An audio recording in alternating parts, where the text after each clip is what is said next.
Hello mga idol, konting tips lang na po para sa ating mga information account o safety, ma-save ang ating mga Facebook account na po. Tulad po dito sa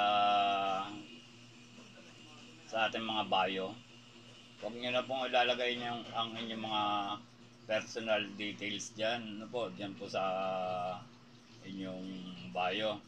Huwag po kayong maglalagay ng GCash number, personal number, saka Gmail account nyo na po.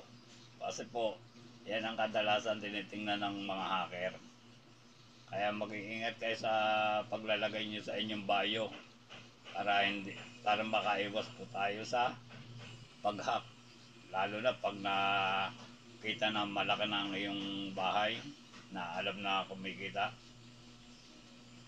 lagi po yung susubukang i-hack.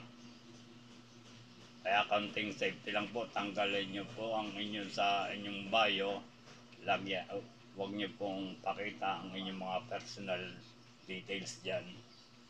Yun lang po, konting tips lang para sa ating para sa safety ng ating account. Thank you.